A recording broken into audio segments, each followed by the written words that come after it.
Okay, off to you, Zana, to Hello, make the everyone. introduction. Thank you for joining us. I hope you will be following our LinkedIn page, where we are going to announce other events that we will have on our roadmap for this year. Some of them are online, so that we can have more like international presence, and some of them are face to face. So please do follow us and join our community whenever you are ready. We are trying to bring the value to diverse really audience, but supporting predominantly women who are either business owners or trying to sort of reach the top on the corporate ladder. So I will pass the word to our amazing moderator today, Lenna. But before I do that, I just wanted to let you know we are recording it for some people who could not join us or who has to leave earlier. We will be posting on our page on YouTube, so you can share with your network.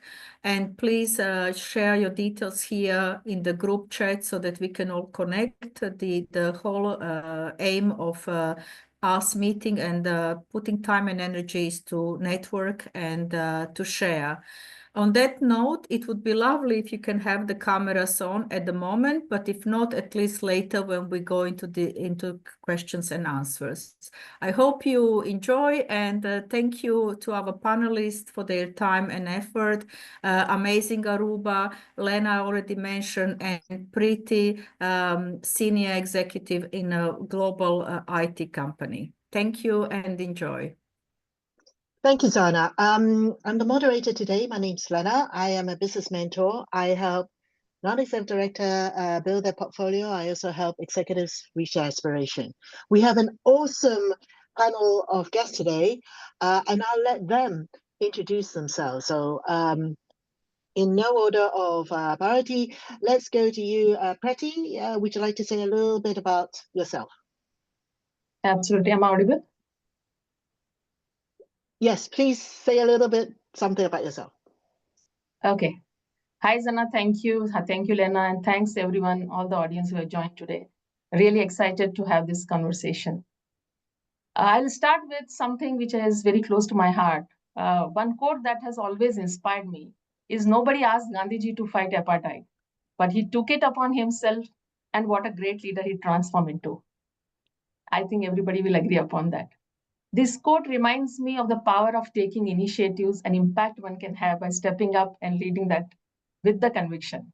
I am Preeti Jalla Razdan. As a seasoned technology expert and business leader, I have had the privilege of driving innovation and growth in various organizations. My mission is to inspire and nurture the next generation of leaders and foster a culture of inclusivity, diversity, and excellence. My passion of unlocking the next generation of leaders stems from my commitment to empowering women and fostering leadership. By sharing my experiences and insights, whatever I had in my journey, I aim to inspire others to take accountability, ignite their passion, and strive for excellence. Thank you. Over to you, Lenna. Thank you so much, Preeti. Now, the next awesome panel, we have Arouba. Arouba, could you tell us a little bit about you? Thank you, Lenna. Hi, everyone. I'm Arouba. I'm the co-founder of UGC Planet. We're a global creator marketplace. I'm a data analyst by profession, previously worked for large corporates. Previously, I used to have a drinks manufacturing company. I co-founded the NHS Python community. So I'm very entrepreneurial, but also very data-driven. And I'm excited to share my insights with you all today.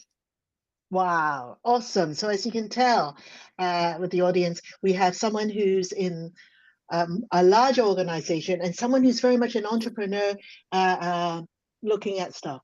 We'll be talking a little bit about females and leaderships and challenges, diversity and inclusion. So let me start this off. Just for the latecomers, we are recording today for later distribution on our social media channel. Please do join our community and become part of our members. We would love you to help and accelerate and break that glass ceiling within the tech world. Anyway, The first question I'd like to ask you, Arouba, is on leadership and vision. What inspired you to pursue your current career or business venture, and how has that vision evolved over time? Give us a couple of minutes to tell us about your journey. So my journey in entrepreneurship has been very much, it comes from my passion of solving problems. I kind of fell into the UGC creator marketplace space. So for those of you that don't know what UGC is, essentially we have influencer marketing and we have a different type of marketing called user-generated content creation as well. So having a drinks manufacturing business, I realized, how can I expand my business, not just like keep it in the UK, but let's say expand to other markets. And of course, I don't come from a marketing background, so I really thought about it. And my co-founder at the time, she also had a activewear brand, and she was also trying to scale her activewear brand. Essentially, that's how we came across user-generated content. We learned that it had high conversion rates, but it was very difficult to actually source these creators. And that's where we started building a community around UGC, and now we have a open marketplace and we have users from 52 plus countries in the world. So I feel like over time it's kind of pivoted and evolved, where even at the moment we're in the process of revamping the entire platform, introducing AI and so on. So I feel like coming from a data analytics background, what drew me towards this particular sector is the data that I saw within it. Okay, that's really creative, very entrepreneurial. Thank you so much for that. What about you, Preeti? From you in a more corporate sort of large organization, how do you navigate your vision, and has it evolved over time?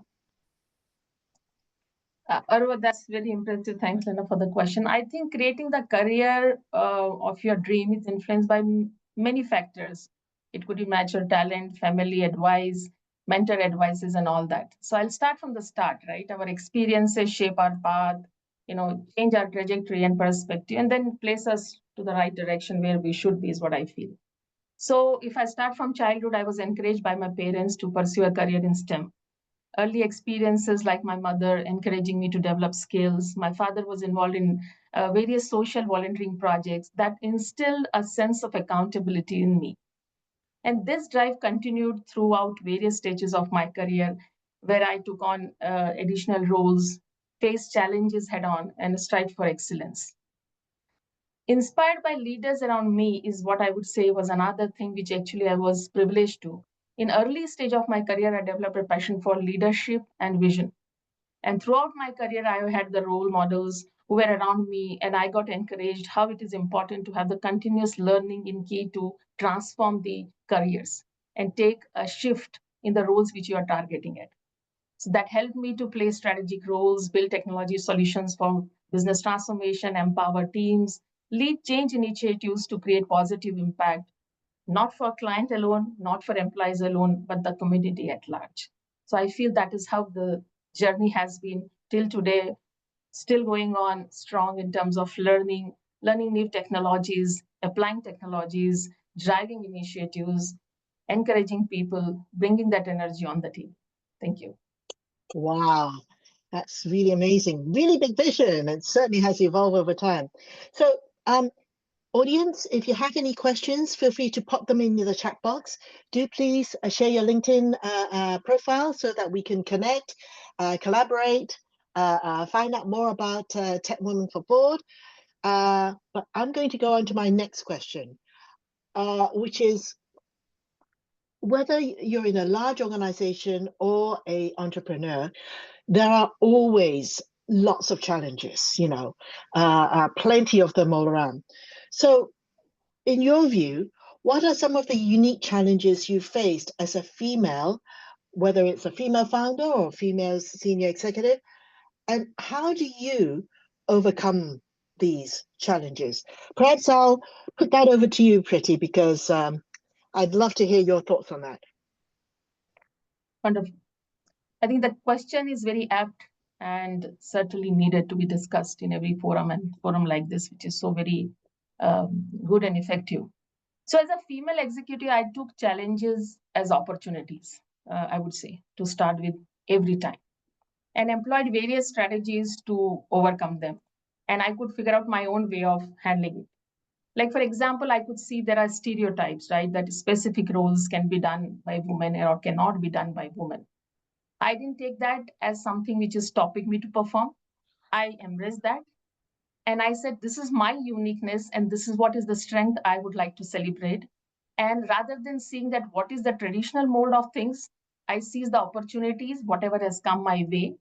And I took on, that is where, I talked about the technology transformation, the program delivery, leading new offerings, taking responsibilities to deliver beyond scope of control. Because what I feel is, when I took a leap and I said that, okay, this is not what my role should be doing, or this is what my role should be doing, right? Not to draw a boundary. Whatever comes your way, whatever is something which gives you a path to lead, just take on, right? There will be challenges. You can face it. You can learn from it. You can fail. You can succeed. So I think something which I started early in my career, not thinking about that this is not something which is carved out for you, or it is carved out for you. Then establishing a professional network is something which has really worked for me. I will not say that that came like naturally for me and I was like always good at it. No. So I took proactive steps to build a strong network, right? It could be peers, it could be mentors, it could be family members who provided constantly an encouragement and guidance. And I also got a good exposure to overall industry specific events and exposure even till today as I'm part of this conversation. I feel it's a continuous learning which has helped me, which is multifold, right? I, as an individual versus when I'm going to some of these networks, it actually multiplies. And that is what is another point I think which has helped me. And the third, another important part is managing the demand of high work pressure and taking the family responsibilities. So there's something which every time comes to me, how to balance the work, how to balance the family responsibilities. Frankly, Lenna, for me, I said, let me not balance it, better integrate it. So let the day come, let me manage it as the day comes. No, I'll not say that you don't need a support system. You have to create that support system. You have to have a plan A, plan B, and maybe at times plan C also. But it's not like, okay, how should I balance? Because for me personally, my mantra, I think that balancing act adds to the pressure, at least to me. So I thought like better to integrate, let it come. Let's see how it can flow seamlessly in a day and let the next day come.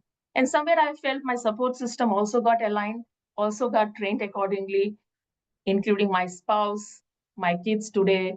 And they're there always to support me. Today I'm here, I'm doing this session, and they are more excited than me, believe me. So I feel that integration has really helped me. I have 2 daughters, and they're proud of me, whatever I do. What else you want, right? So Yes. that's something which has really worked as a mantra for me. The next one is internal doubts. I feel there is always that sense of fear. I think women in particular will have, is what I have noticed around me when they come for any type of mentoring coaching session with me personally, because I keep doing a lot of these DI initiative for my organization, for beyond the organization as well, across in the society and the corporate forums as well. So I feel that doubt factor is something where we lose the game, right? So women hold back, and that is where I feel somewhere maybe that would have been there in my mind as well, right? So we need to have something which is called as growth mindset, right? We need to continuously focus that we have to learn, we have to self-improve and seek for challenges. It is not that, okay, no, I am not ready, or maybe I have this, challenge at the personal front. Right now, I'm at this milestone of the personal life. We like it or no, I think we have both the things moving parallel, right? Career on the one side, personal life and milestones as well going parallel, right? So there is no right time or wrong time, I think, is the time. Just pick up the challenge and take on, right? And that is where I ensured even till today, as part of my continuous learning, I do nominate myself for one of the courses, which could be in emerging technology, which could be on any leadership learning part of it. The courses, as I talked today morning also, I was in one of the courses in one of the MBA colleges where I enroll myself. I take out time to do it. That will add some load to my schedule, but I feel that's what is the way to learn more. And then I obviously nominate myself for some of these important initiatives where I get onto some of these network and forums and learn more, multiply more. And also I strive for the bigger purpose of giving it back to the society in some form. And that's what I think. That's amazing, Peter. That's really fantastic. I love the way that you've encompassed a more community element to it and overcoming a lot more elements to it. Arouba, I'd like to come to you. What are your thoughts about overcoming challenge? Because as an entrepreneur, there's a more diverse element to it, and you're kind of pulled 360 degrees in that sort of element. What are your thoughts on that? Firstly, Preeti, I definitely agree. Leveraging a strong network is definitely key. Personally, for me, a few unique challenges that I've faced as a female founder, I'd like to talk about two. So number one is coming from a large corporate organization where I have so many resources, and then going into the startup world where you're limited in terms of resources, budget, team members, hiring. There's like various factors you need to estimate. And then secondly, being perceived as young as well. So I feel like there's a lot of perceived bias sometimes that comes across. I feel like understanding people as a whole based on their past experiences is what kind of drives growth forward. But coming back to my point of scaling my team, so essentially startups were very, very limited in terms of like who we can allocate tasks to, who we can leverage, and so on. So that's where network comes in. I feel like the networks I'm in, for example, TechWomen4Boards, we have startup networks. I feel like learning from founders who have done what you are kind of doing in maybe the same industry or a different industry really, really helps. I mean, I've had discussions with my mentor previously, and those 40-minute conversations have made me 10 years ahead in terms of understanding where I'm going in my startup journey. So I feel like just sharing the problems you're facing, sharing them with the community around you, that will definitely help. That's amazing. And actually that's quite true. I do a lot of mentoring as well. And I on Preeti's point about imposter syndrome, yes, a lot of females has it, but can you believe there's a lot of male who has the imposter syndrome as well? And the good news, if you can call it good news, is because you're a high achiever. That's why you have imposter syndrome. You aim high. It's not a bad thing to have, but it's also about learning, about that community aspects. Definitely our two speakers is really spot on that. And if our audience has any questions in regards to overcoming challenges that you might want to ask our speakers, or anything that you want to get and explore or anything, please do put it into the chat box. I'll be reading the chat box from time to time after each question. And I'm happy to either read it out for you or happy for you to ask the questions. But I don't see anything that is of questions apart from everyone introducing themselves, which is fantastic. Keep it going. It comes to the third question. Oh, there is a question. Maybe I should ask it. So question for Preeti, how did you make that shift in mindset to a growth one, Preeti? That's a pretty good question. I'll not And say also, that. sorry, carry on with what tactics did you find worked best? Sorry, she just added that on. Okay. That's a wonderful question. I'll not say, if I say that, okay, it was always there. No, it was not. So as I said, right, some of these things actually take a shape from childhood. At least for me, that's how it was. So when I saw around within the social ecosystem, right, there will always be a bias, right, in some or form or shape, right? I used to ask questions on why this thing is there, right? And the response I used to always receive is, rather than asking, prove yourself. So somewhere I think that came in my mind, and it was like anything which I pick up, right? For example, I was very focused that if I'm studying, it should not be studies alone. I have to have something which, just to tell you, like, for example, I'm a classical dancer. I come from the Indian side of the setup, and there are quite a few classical dancers, right? I actually took my degree even in that while I was pursuing my STEM as a career aside, the education background also in that direction. So, or maybe, wherever there was a forum where I can get an opportunity to lead something in a small way, it could be a CSR activity, I'll participate. If there could be any type of small forum where I could come within my school ecosystem, my college ecosystem, an opportunity to lead, an opportunity to somewhat strategize, an opportunity to somewhat execute, right? And I felt somehow by default, I started pushing myself towards in that direction. That is one thing I saw. And I think that is what I feel continued for my career when I started my formal professional journey as such. And I could see that I was still, looking for opportunities. Like if I'm in a role X, I still look for opportunities around that. What more can I do? And that is what I think triggers the growth mindset. There is nothing like, somebody will come and tell you, okay, now here on, I hand it over to you. Why don't you take it forward? That's my personal mantra. I think just look for it where you find an opportunity, right?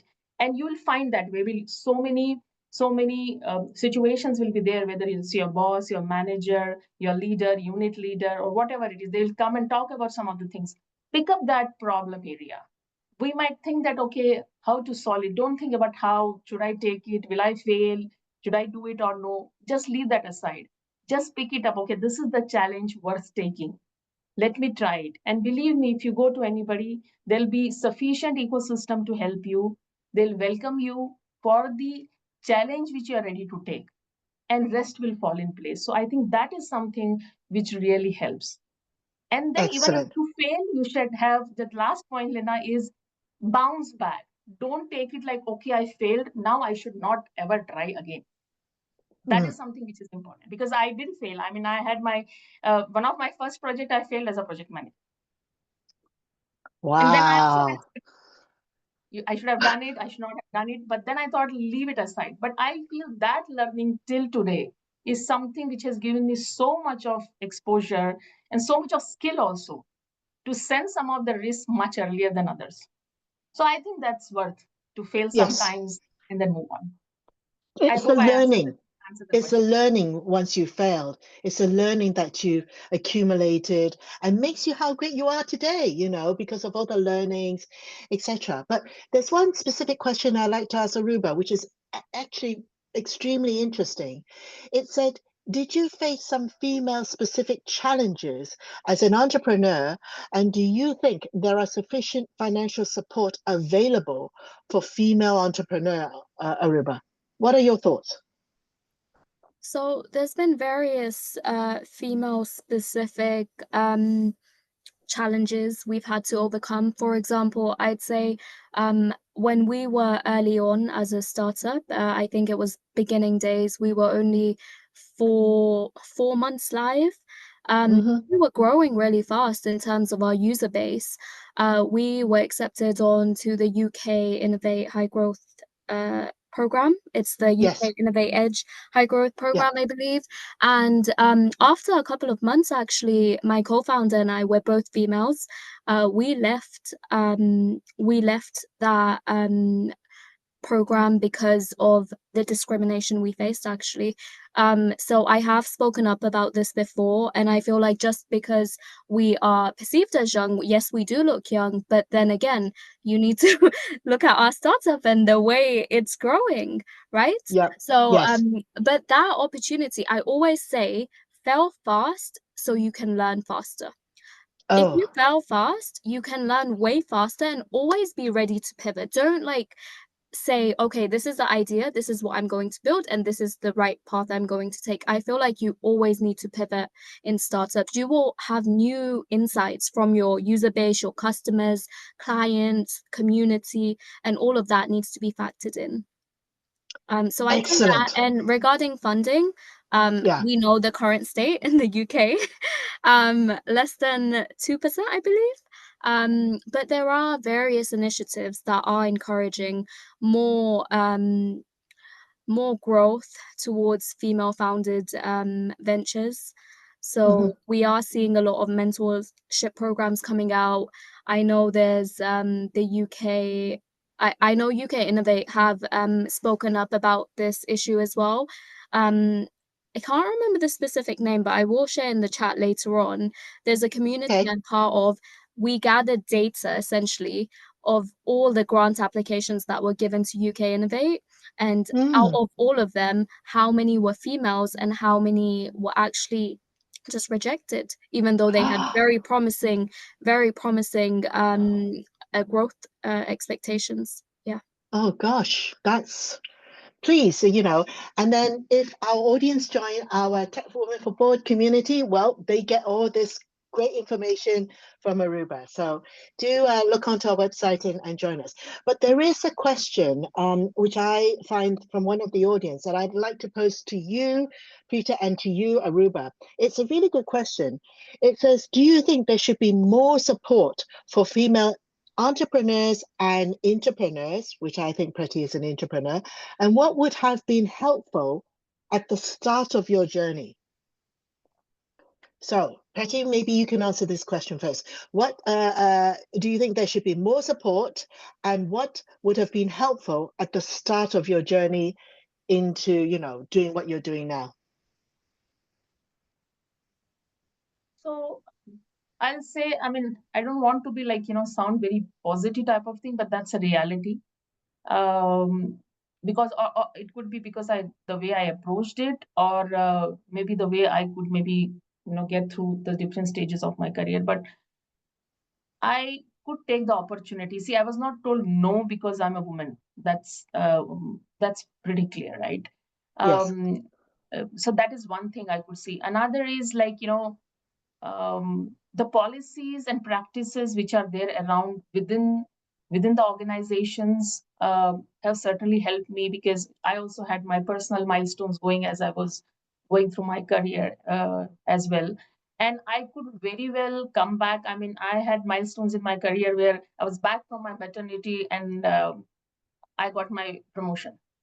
Wow. Yeah, so certainly some of those clear policies and practices are important. And it is not about policies and practices being in the organization, it is actually literally being practiced in the organization. So what I feel is when leaders practice it, and that is where it gets driven within the organization, right?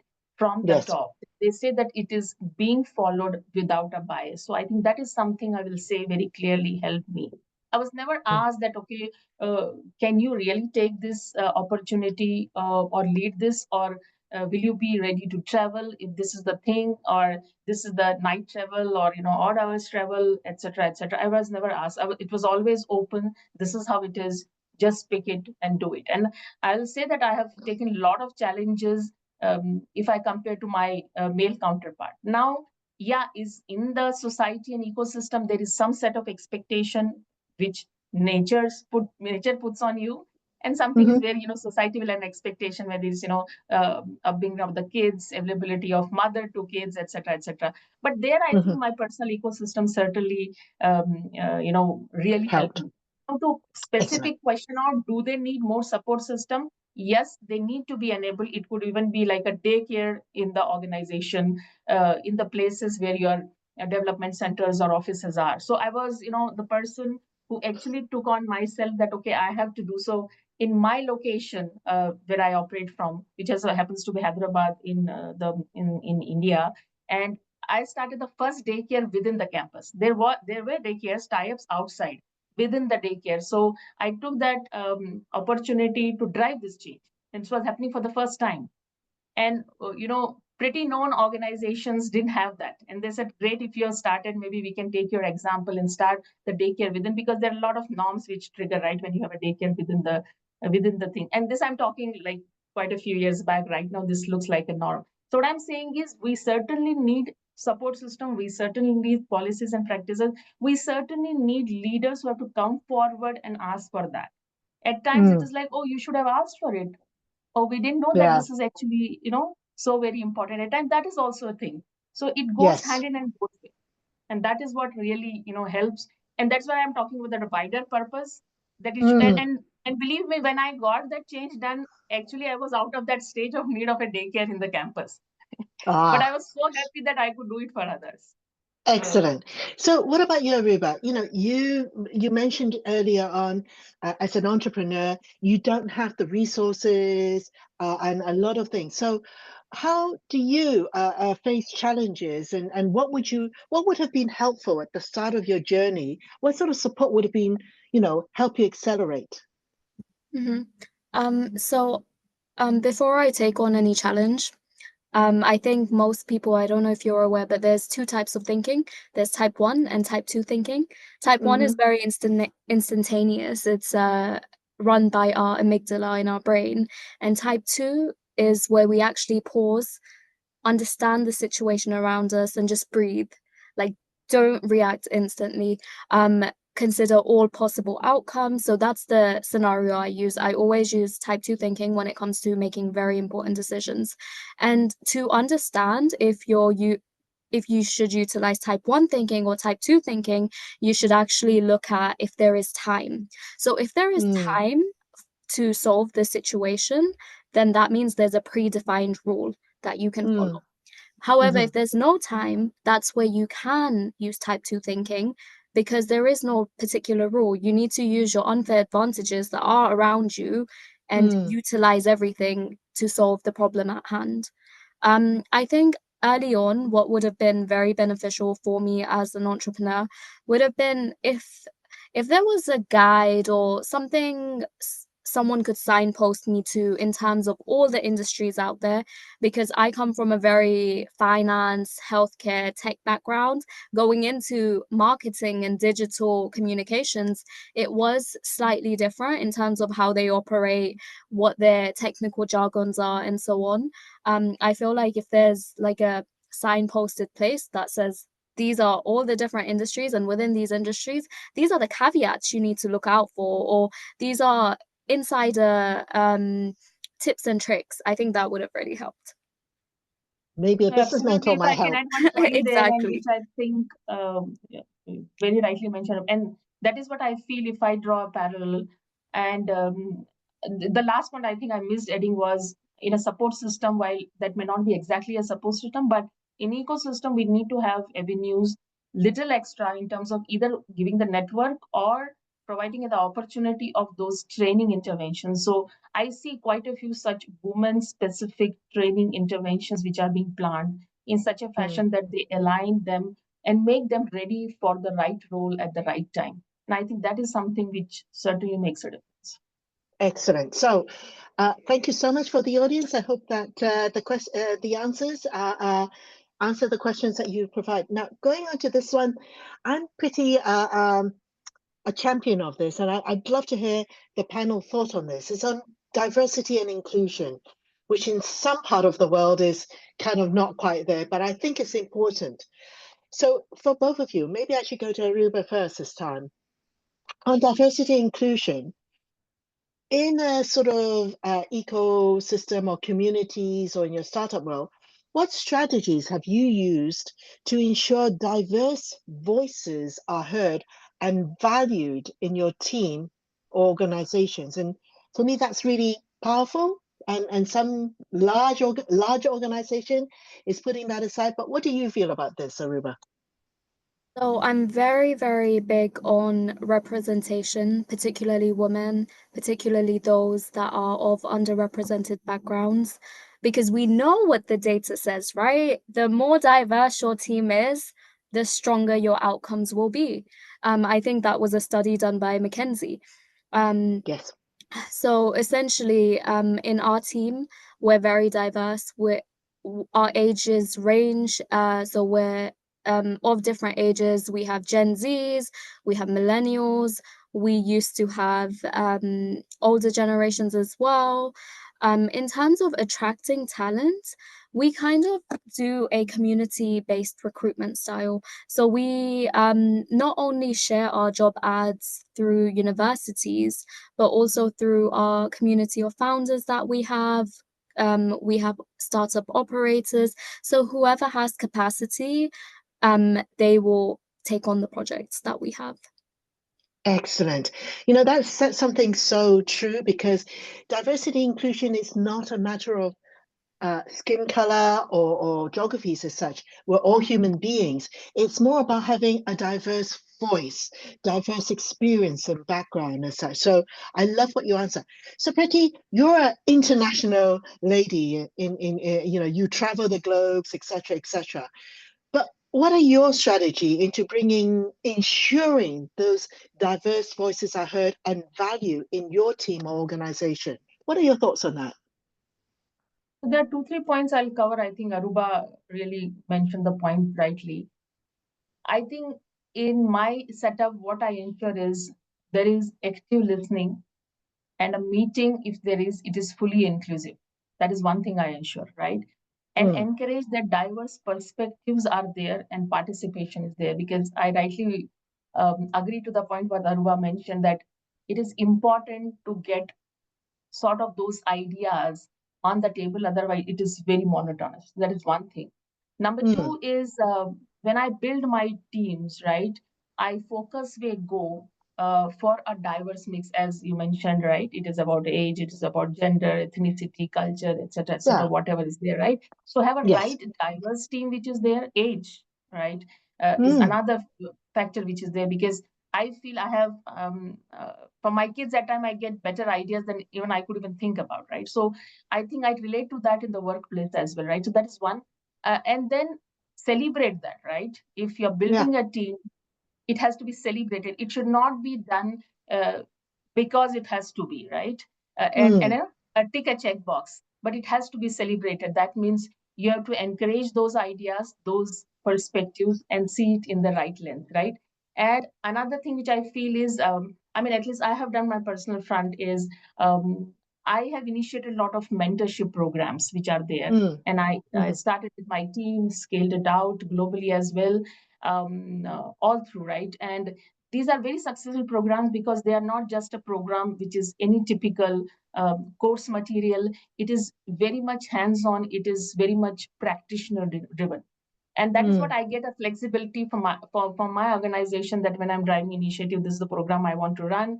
And I invite women leaders, they come together, we refine the programs, we run the batches. And there is something which really has helped, because I got a lot of feedback and input from people that these mentorship programs, where you pair the teams together, you bring some bunch of ladies together and drive some of these programs, which gives them a right perspective on what needs to be there, what are their challenges, and what could be possible approach. Now, you cannot define somebody's approach, but you can always share that when I was in this situation, how I dealt it, right? And that could be a best practice, that could give a perspective that this is how it can be. So that also is some sort of a guidance and support, and new opportunities which get opened up through this mentorship program. And the last but not the least, you have to lead by example. And that's the must, I think, which is important. So it cannot be that you can preach somebody, but you're not following it, because people watch, that's how they learn it. So it is important that you lead by example, keep that commitment, show those live examples that this is how it was done. Because somebody did it for me, right, when I was back from a maternity leave. And this was not a woman leader. It was, my manager was a male, and he ensured there was no bias that, okay, somebody has come back from maternity leave, whether she will be able to take up the responsibility or no. So I think that is very, very important factor in driving some of these perspectives. Very good information, and definitely. So seeing at the time, we only have about 15 minutes. So I'm going to rush through some of my questions for you. And I still want the audience participation. So if you have any questions, please put it in the chat box, and I'll ensure that we will try and answer them as quickly as possible. So The next one is quite interesting, and I'm going to put it to you, Arouba, first, is on innovation and growth. So what trends do you see shaping the future for female founders and executives in your sort of industry? What are your thoughts, Arouba? So I know the biggest one in our industry is AI. So Buzzword. AI and content, digital marketing, there's there's a sense of urgency to kind of use AI to automate processes. I know there's various initiatives to automate content posting and so on, and more brands, they're shifting towards more authentic community-driven content. If you go on to, let's say, Currys and PC World or any of the airlines, their TikTok accounts, you will see their employees actually showing their faces, and like community engagement is very big on there. So I feel like AI is increasing. There's also a big demand for AI user-generated content creators. We've had some of our clients, some big agencies come to us and say, hey, this brand constantly requires content. Would it be possible for you to create an AI version? And now we're working towards that as well. So my team is like so busy. So I'd say two things, AI in content marketing and the rise of community-led growth overall in conjunction. And specifically, sorry, just to add on to that question, do you think that this sort of trend is helpful for a female founder, in specific industry? Because, what you mentioned is great because it's no gender specific, it's AI as such. But would there be a certain innovation or growth sort of trend that is female-led? But I think one of the things that you mentioned when it's social, female tends to, in personal perspective, is that female is more connecting outside of the workplace as such, which is actually one of the great things about that. But do you think that this AI element helps with us females founders in that sense, or? I feel like it depends on what the outcomes are for that specific project. It really varies. I think it's a great initiative for female founders, especially those that are introverted. Like, for example, sometimes you don't want to share your story, but if you have an AI version of you, you can just give them the script and they will say it how you want it to be. Oh, I love it. So, Preeti, over to you. For innovation and growth, what trends do you see shaping the future of executives in your specific industry? Any thoughts on that? So I'll extend the points which Arouba shared, not taking much of a time. Yeah. But what I feel is this generation, what we are part of, is a transition generation. And technology is anytime an asset. And this is the opportunity, this is the time to leverage technology. And I'm so happy to see there's so many examples of female founder, one being there in the panel today, that we have success stories around where women, they are breaking the stereotypes, leveraging technology and innovation, and running businesses, owning businesses, not just limited to one sector. You can talk of healthcare, you can talk all the way till finance. All the sectors are being covered by, women leaders, women entrepreneurs. So I think that is something which I see a very positive move which is happening. And that is going to go a long way. So we have to leverage this positioning very, very well. And I think that's going to multiply. And we have so many examples, unlike earlier, at least if I can go back, you have to search for the role models. Yeah. I will not say it is like pretty great, but I don't think it is that bad either, right? So we have role models to whom you can look up to, you can reach out to, ask for mentoring, ask for coaching, at the different stages of your career based on what challenges you're facing or what stage of career you are in. I think that is more forums and opportunities which we are getting right now. If you see, even as a media, there are so many podcasts being done, forums being created, right, and which are so very active and vibrant to encourage some of these participation. So yeah, I'm pretty positive about it, is what I'll say. You mean like TechWomen4Boards, that sort of community element? Absolutely. Can't help but advertise a little bit about that. There is this question that I didn't get the chance to ask, but would love to ask you, Preeti, from the audience. The question was, you mentioned you failed as a product manager. What was the lesson learned from it, and any advice on how to spot challenges on an earlier stage? Any thoughts from you, Preeti? Yeah. Yes, I end up failing in a project which I was executing when I switched over to my career from product side into the services side. And there were various reasons to that failure, right? Which I ended up analyzing in terms of why really I failed, right?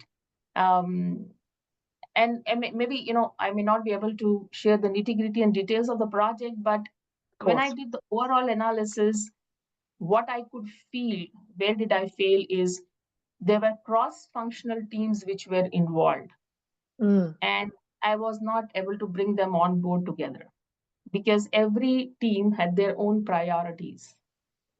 And somewhere from my role, it was expected that while everyone will have their priorities, there has to be one purpose, one vision, which everyone has to achieve in terms of delivering that project. It was a greenfield development project. Timelines were tight, right? While it was not the agile world, it used to be that waterfall mechanism project execution. So unlike agile, right, where you will have maybe opportunity to fail fast, it used to be like a cycle where you will do some bit of it and then deliver, and then you'll fail, and then there was a longer process to do it, right? So it was important that I could bring all of these together and tie. So that was one thing which I missed. I couldn't do. I could think that these are the groups required. These are the teams required. I got them onboarded also. But where I failed is bringing them together for the right purpose, for the one vision which is there. And that's where I feel I failed. I could think it much earlier. And till today, I always ensure that I will have something which is all of them coming together, whether it is warm-up, offsite, or a workshop, jotting down what are the 3 things which we have to achieve first as a team, while you might have your personal priorities, right? And this is not limited to your own teams also. Team can comprise of even your clients. It could be your partners. So I'm not talking just the team which is under your control. So the thing which I learned is, and which has helped me really further to, as I said, right, when you fail, you learn more. So what it helped me is that it is not about that there might be teams which are in your control and you do their appraisals. I'm not talking of those teams. I'm talking of teams which are beyond your appraisal jurisdiction. So you cannot influence them saying that, boss, you have to do it like this. So there has to be a mechanism to get the result out, still influence them. And they may not be, they might be your peers, they may be somebody who may not listen to you, you're not their leader, or, as an organization. So when I learned around this, now today, if I have to assemble any team for anything, whether it is work in the sense a project delivery, or it could be anything which I'm doing as a org change initiative, I'm able to assemble the team, I'm able to find the priorities, I'm able to tell the person could even be senior to me. I can say these are the things which are to be achieved. This should be the timeline. And what I realized is when you are so very clear on this path as an execution, nobody will say, why should I do it? Yeah. And also because you learned on your journey way to sort of be very clarity about the roadmap and everything. And that really helps. Amazing. So I became a business mentor because I've been through a journey. I've been in corporate world, I've been in startup world, I've done it a lot of, and like you rightly said, Preeti, I've made a lot of mistakes, but I've learned from it. I've learned from my journey. I've reached some great results, also made some really bad mistakes, and probably still make it now because I'm a human being as such. But on a personal development side, I'm going to go back to you, Arouba, is who has been your greatest mentor, inspiration, and what impact have they had on your journey so far? So I've had various mentors throughout my career journey. I'd say from a startup perspective, having mentors, having a early on advisory board really, really, really helps. It doesn't have to be a formal advisory board, it can be informal at first, but just having that support system where you can just, there are sometimes in startup world, obviously I come from like a data background, sometimes I need to support in marketing, or sometimes I need to support with HR and so on. There are nuances to those, right? So having a support system, having a good advisory board where I can go and query a few things and get feedback, I think that really helps. And it really helps me put things into perspective as well. I think one of my mentors, the best thing like they've told me is success isn't about having like the best idea or the perfect idea. It's literally about execution. So don't think about things too much. Just make a checklist and tick, tick, tick, tick it off, because at the end you will understand, okay, now it makes sense.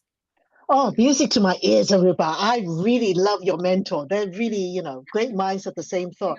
Absolutely. Advisory board where you have different sort of skill sets coming together and supporting you go to accelerate to the next level. But what about you, Preeti? You come from a little bit more of a corporate background, a big organization. Who was your greatest mentor and inspiration for you to sort of, impact on your career? Was it your boss, or did you have a mentor? How did you go about this? The approach which I take at every stage, I'm not talking about the childhood and growing period, which I spoke about sufficiently. When I got into my professional career, I think I had some of the experts with whom I worked very closely when it was my stage of product development, and and they giving me the opportunity to do more than what my role was in terms of early career. And for example, sitting in the workshop where the road mapping is happening, there are strategic planning and discussions happening, because I had an interest why this, right? That why was there? I was asking the question.